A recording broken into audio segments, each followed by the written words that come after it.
国疫情燃烧，中共病毒染疫和死亡人数剧增，一些大城市的情况受到了众多的关注，偏远乡村的情况更为严重。1月16日，陕西省宝鸡市陈仓区的一位村民诉说，他们那里染疫死亡人数众多，遗体都埋在了自己家的地里，当地到处埋的都是死人，村子里的老人基本都死光了，村里还有一些退休的公职人员也死了，遗体拉到宝鸡市殡仪馆，但排不上火化，最后又都拉回村里进行了土葬。这位村民还透露，现在村民买不到药，医院药房里面的药都抢光了，染疫的人只能在家里硬扛。与此同时，城市殡仪馆由于尸体堆积来不及处理，正在紧急加购火化炉。1月6日，广东省汕头市殡仪馆通过政府网站发出招标公告，应急购置2条火化炉。招标公告还明确提出，合同签订后3日内交货，10日内安装完成，并点火交付使用。招标预算费用为284.4万元。而汕头市并非个案，据不完全统计，1月份以来，中国各省政府网站上公布的招标公告中，至少有37个跟火化炉有关的招标书。中国民众白纸运动抗争的高潮已经平息1个多月，不过中共仍然持续秘密抓捕参与者。一位女孩被捕前录下了视频，呼吁大众不要让他们凭空消失。大家好，我是芷欣。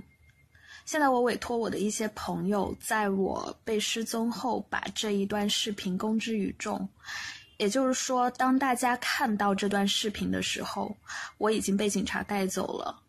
就像我的其他几位朋友一样。北大出版社编辑曹芷欣在失踪前录下了自白视频，讲述了去年11月27日他与朋友到北京亮马河畔悼念乌鲁木齐火灾死难者的经历。曹芷欣表示，在悼念现场，他们遵守秩序，并没有与警方发生任何冲突，但2天后却被警方带走，同时被带走的还有他的几位朋友。随后，曹芷欣等人被警方认定无罪释放。不料，从12月18日开始，这些参加悼念活动的年轻人再次遭到了北京警方的刑事拘捕，而拘捕令的罪名栏是空白，警方也拒绝告知这些人被关押的地点。我们不想凭空被消失，我们想知道为什么是我们会被定罪，定罪我们的证据是什么。如果仅仅是因为我们出于同情去了悼念现场，那么这个社会还有多少可以容纳我们情绪的空间？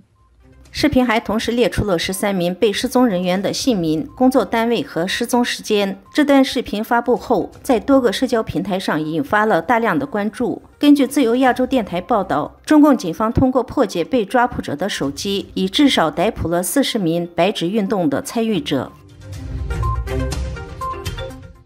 美国国会众议院议长麦卡锡挑选众议员史密斯担任由参众两院组成的中国委员会主席。史密斯誓言要加强对那些帮助和支持共产党政权的人员的审查。史密斯表示，在他的领导下，该委员会将会积极打击对习近平残酷独裁统治的跨国镇压，并加强对那些帮助和支持共产党政权的人员的审查。史密斯曾经主持了76次关于中国侵犯人权的国会听证会，国会暨行政当局中国委员会在推进关键立法方面发挥了重要作用，其中包括他参与共同撰写的2项法律《香港人权与民主法案》和《维吾尔强迫劳动预防法》。这2项法律要求中共对其令人发指的暴行负责。史密斯曾4次担任该委员会的主席，以及4届资深委员。他表示，将在其不懈的长期工作的基础上，继续打击中国的侵犯人权行为。史密斯议员长期反对给予中国优惠的贸易待遇。他表示，自从克林顿总统近30年前将人权和与中国的贸易脱钩以来，大多数美国政客和公司都通过不受约束的接触和贸易，使中国得逞和受益，而没有进行认真的人权保护。